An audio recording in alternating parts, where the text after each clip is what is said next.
What's good, Wildcat fans? I'm your host, Big Tone on the BBN for a Life podcast. Hit the like button, hit the sub button, like and subs, greatly appreciate it.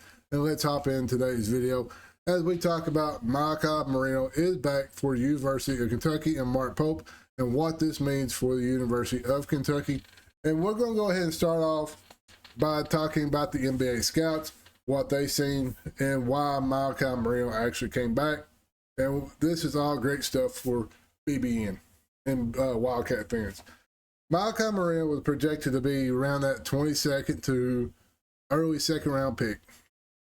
And what they would really want Malachi to, what they're really concerned was with Malachi was his explosiveness, his physical shape, and can he keep it in more longer spurts instead of shorter spurts. They want him to get better physically shaped, where he can have more explosiveness, stuff like that. And what was the hype was, they said, we can develop him the way we want to. We can work on all that in a year. That's what the hype, hey, we can get a steal here. We can get a steal. We don't have to wait till next year. We can get a steal this year and develop him. That's what was Malachi's hype was.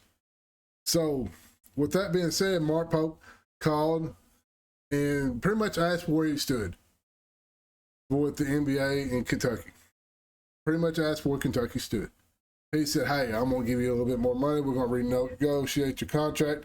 Would you consider coming back? And that's why he came back. I applaud Mark Pope for that, because he needed his starting center back. He said Malachi was a priority, and what? He made him the priority. I applaud Malachi. I applaud Mark Pope. Malachi did not wait to drag us out to the 27th. He said, I'm coming back. So that is a big pickup.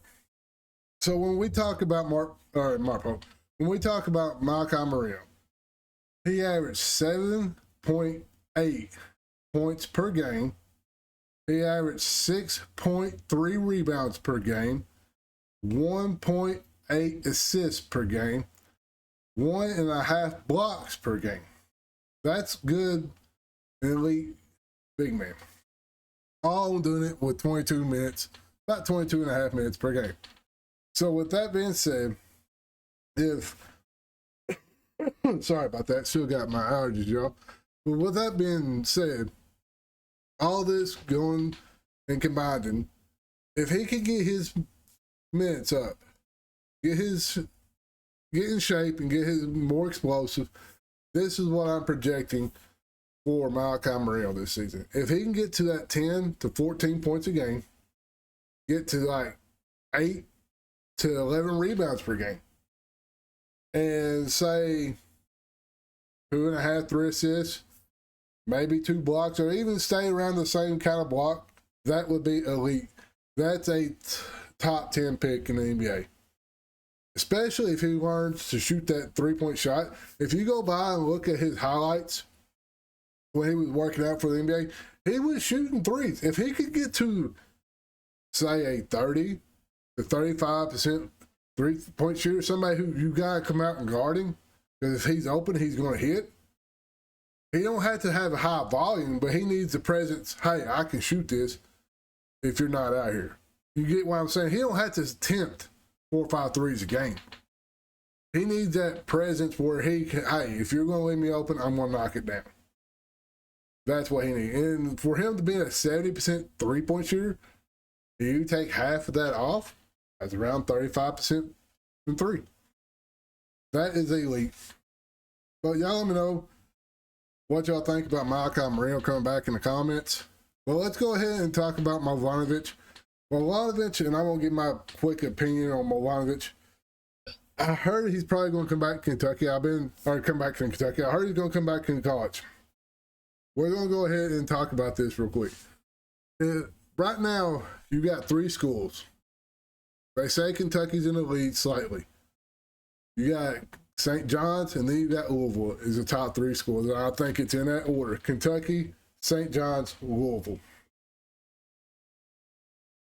I think he's going to come to Kentucky. I'm not 100% sure. Don't quote me on this. I will give you, like I told y'all last video, I was about 60 to 75% sure, 65 to 75% chance Malachi was coming back. And look what happened. He came back. I am, and then I'm going to give you my percentage on all three schools. I'm going to say he's 60% Kentucky. He's 30% St. John's, and he's 10% Louisville. That's why I think it is. The whole, what the chances he going to Louisville, what's the chances he going to St. John's. I think Kentucky's got that slight lead. So with that being said, y'all let me know in the comments what y'all think, and I'm going to hop off here. I'll see y'all later in the next one. I'm out.